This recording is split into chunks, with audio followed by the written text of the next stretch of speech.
Hello again, this is Milton City Councilman Matt Kunz from District 2 doing another Milton City Council meeting recap. And again, these thoughts are my own. I don't speak on behalf of everybody on the council. So what did we talk about tonight? It was a relatively short meeting. We had two proclamations. The first one was celebrating the regional SWAT team that actually had come to Milton 3 times in the past year. 2 of those instances involved active shooters, and because of their training and their expertise, they were able to help resolve those instances without anybody getting hurt. And for that, we did a proclamation today honoring them and thanking them. And so all of them came up here and we were able to give them some proclamations, which is a great honor for them to come up here and help us in those situations. The other proclamation we did was for a 4th grade NAFL Eagles football team that went 10-1 and won the championship 18-0. So it's always fun to see a bunch of young athletes come into City Hall, and that energy is just great. They really had a good time, so fun to see that.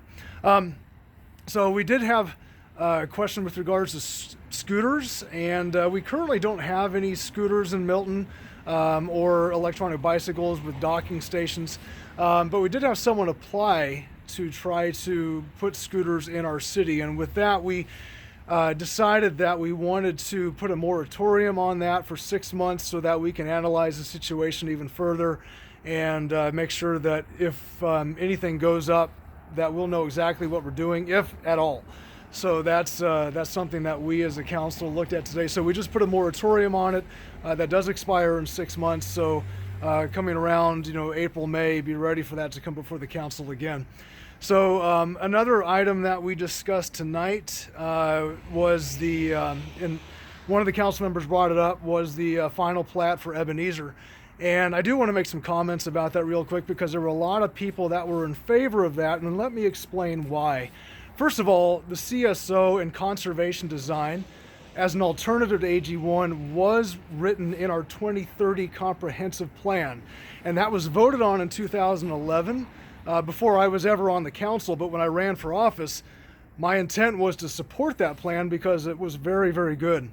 So as we went through the CSO debate and then we went through the Ebenezer debate, there were 2 different ways people can go. One was, do you try to do what you can to conserve contiguous green space and be creative with that and give more power to the Planning Commission to do that without raising your taxpayer dollars? Or do we raise taxpayer dollars to buy land? And so, and that was one of the questions that we had. The issue with Ebenezer was that they had a legal right to 50 homes at the time. According to the LDP plans that were there, had they had enough money, they could have done that. The issue is that a lot of people didn't think that they would do that, and therefore the density would have been higher. At the time, in June of 2016, we actually negotiated for 45 units, but actually preserving an equestrian pasture on that land and 32 acres of contiguous green space. It passed first on April 25th of 2016. I actually did a PowerPoint presentation reminding everybody that the 2030 comprehensive plan actually said that's what we wanted. There were a lot of people saying that it wasn't in there, and that wasn't true. It was. And when I made that presentation, a lot of people had attacked me for telling the truth on that. So it passed originally, and then it came back with the council again after the mayor vetoed it. And then at that moment, then the council denied it the second time through. And since then, what did the city do? We raised our taxpayer dollars so that we can go out and buy land. So it was a different direction as far as things go.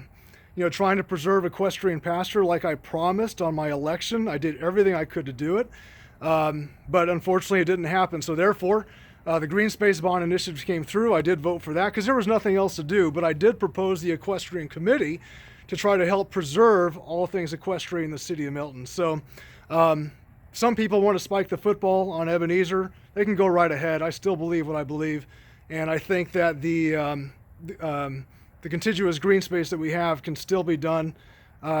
We just have to be creative in that, and we have to look for other avenues to do it. But that'll be for another council to decide. You may be glad I'm getting off the council for that reason.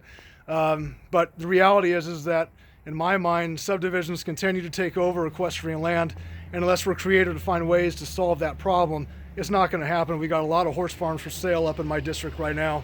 I'm still trying to figure out a solution to that. So in any case, that's all I have tonight. And that was one of those controversial issues. Didn't need to be brought up today, but someone decided to do that. And on behalf of those people that supported and defended creative solutions to try to find that answer, I still will make my case. But in any case, appreciate all your support. And, thank you for being the best part of Milton. Even though we have our disagreements, we always have to come to it in the right spirit of what is. And from that perspective, I lost the equestrian pasture is now being built by Homes in phase 2 at Ebenezer.